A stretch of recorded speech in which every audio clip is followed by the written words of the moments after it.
Il y a un slogan qui dit la femme et l'épargne à venir assurer. Justement, parce que vous allez comprendre avec moi que quand on parle du développement, le développement ne commence pas par un pays, ça commence d'abord par le ménage. Or, celui qui est le chef du ménage, c'est l'homme. Mais celui qui gère toutes les opérations, toutes les activités du ménage, c'est la femme, qui est le manager d'un ménage. Or, c'est elle que vous allez comprendre que c'est elle, lorsqu'on amène un revenu, c'est elle qui est obligée d'abord d'avoir ces revenus-là, de dispatcher comment ces revenus peuvent couvrir toutes les charges pendant toute une semaine, tout un mois ou toute une année.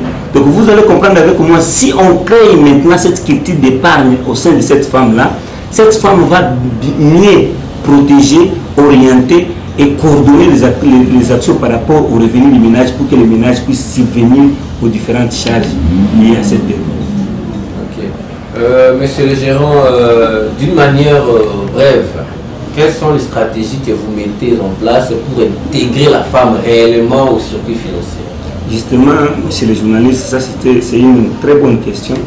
Parce que c'est ça que nous avons compris dans ces pays, on commence à utiliser le terme intégration de la femme comme un slogan.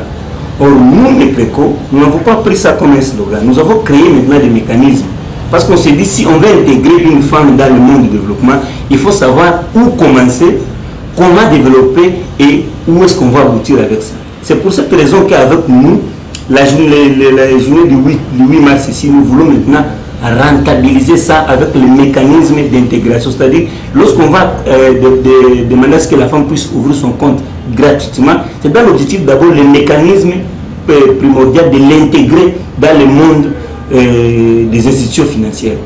Ensuite, comme nous comprenons que c'est la femme qui occupe la place des choix dans les activités, dans les petits commerces, notre activité de suite c'est le crédit. Or, le crédit, nous devons maintenant appuyer les activités, les actions ou les différents petits commerces que la femme exerce dans le monde, ou bien dans cette ville de la RDC, la ville de Kinshasa, pour lui permettre d'abord non seulement d'augmenter sa capacité de fonds de roulement, et aussi nous l'aidons à l'appuyer techniquement. Parce que l'appui techniquement, il y a des réunions que nous organisons pour montrer à cette femme-là comment est-ce qu'elle doit organiser son micro-entreprise, comment est-ce qu'il doit orienter ses actions, comment est-ce qu'il doit limiter ses charges pour permettre à ce que son activité puisse aller de l'avant. C'est de cette manière-là que Mecreco, d'une manière générale, et Mecrequine en particulier, cherche maintenant à pénétrer le monde des femmes pour l'aider à la participation au développement de ces pays.